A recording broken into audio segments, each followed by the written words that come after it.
এ বউ রোজা তো দুটো হয়ে গেল, তা তোকে ট্যাং কিনিনি? ওরে না রে বউ, আমাকে ট্যাং ম্যাং কিনিনি।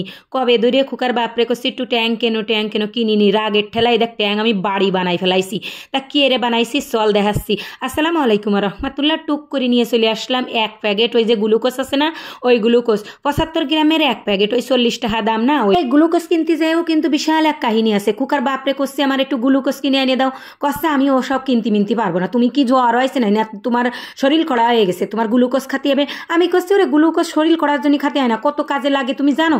সে আইনিয়ে দিল না তো দিলই না। আমি দৌড়ই চলে গেলাম ডাক্তারের দোকানে, যাই ওই 40 টাকা দিয়ে এক প্যাকেট কিনে নিয়ে আসলাম। আইনিয়ে ওই সমান পরিমাণে চিনি, হাফ কাপ হয়েছে ওই গ্লুকোজ আর হাফ কাপ চিনি দিছি, দিয়ে দুডোরে ওই ব্লেন্ডারের ওই যে ঘটি আছে না ওর মধ্যে ফেললাম, ফেলে চামচ দিয়ে একটু গুটে কেটে মিশিয়ে নিলাম। নেওয়ার পরে ওর মধ্যে দুই তিন ফুটা মতন ওই যে ইমালশন আছে না, অরেঞ্জ ইমালশন, ওরে লেবু দিয়ে লেবুর কেক বানায় না, ওই ইমালশন দিছি ওর মধ্যে, আবার একটু ফুড কালারও দিছি যাতে কালারটা ডহের হয়। দিয়ে ব্লেন্ডারে ঘুটিছি হেচ্ছা গুটে দেখ কি সুন্দর কালার বানাই ফেলাইছি। একদম চিনি যে আস্তে আস্তে ছিল, গ্লুকোজ তো গুঁড়ো ছিল, কিন্তু চিনি তো আস্তে আস্তে ছিল। ওই চিনি রে গুঁড়ো বানাই ফেলাইছি। যতক্ষণ না গুঁড়ো হয়েছে, যতক্ষণ ওই কালারটা ওর সাথে মেশেছে, ততক্ষণ ব্লেন্ডার ঘুরাইছি। এইবার দেখ কি সুন্দর লাগতেছে। এত বাড়ি খাবো কিন্তু দলা দলা পাহাড় রয়েছে, দোকানের মতো তো হলো না। তাইতে বলে সেকনি নিয়ে আসলাম আর একটা ঘামলা নিয়ে আসলাম। ঘামলার মধ্যে আইনি ওই সেকনির মধ্যে ডাইলে ওরে ভালো মতন টেকলি যদি ও দেখতে কি সুন্দর হবে না, ওই দলা দলা বাপ তো আর থাকবে না।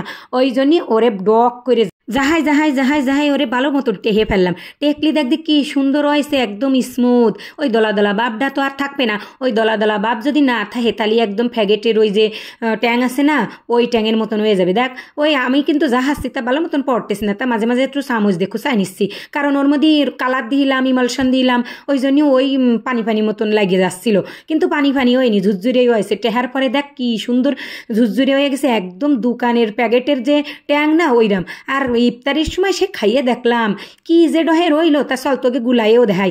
এক গিলাস পানি নিয়ে আসলাম, ওই পানির মধ্যেই হয়লাই 1 চামচ ভর্তি করে ওই দিলাম ওই ট্যাং ডাইলে। বেশি দিইনি কিন্তু মাত্র 1 চামচ দিছি। তা দেখ কি সুন্দর কালার হয়েছে, আর টেস্ট কি একদম দোকানের ওই যে ট্যাং আছে না ওইরাম। এইরাম যদি আগেতে এই জেদটা আমার কাজে লাগতো, তাহলে কি জীবনে কোনোদিন আমি আর কিনে ট্যাং খাতাম? আর ইফতারির সময় একটু ট্যাং ম্যাং না খালি ভালো ঠায়, এইসবগুলির ভুসি তুকমা ট্যাং এসব না খালি ভালো ঠায়, এসব বিটারা বোঝে না। হ্যাঁ, সারাদিন রোজা থাকার পরে মনে চাই একটু তৃপ্তি করে আগে শরবতটা মুহিদি, খেজুরটা মুহিদি, কিন্তু সেই শরবত যদি ট্যাং দিয়ে না হয় তাহলে কি ভালো ঠে, লেবু গিরান আসবে, কি সুন্দর লাগবে। মানে মুহি দিলেই মনে হবে যেন কি মানে স্বর্গীয় খাবার খাচ্ছি, এইরকম একটা ভাব আসবে। সারাদিন রোজা থেকে কষ্ট হয়ে যাবে না, সেই সময় তো ওই ট্যাং দিয়ে এক চুমুক দিলি অমনি মনটা যাবে বইরে। তা যদি সেই ট্যাংই না কিনলো তাহলে কি ইফতারি পরিপূর্ণ হলো? তাই জেদ করে বানাই ফেলালাম। তোমরা যদি আমার এই ভিডিও দেখে ট্যাং বানাতে চাও তা একদম সেম প্রসেসে বানাবা, একদম ফেল মারবা না। খাইয়ে দেখে আমারে কবা টেস্ট কিরাম ছিল।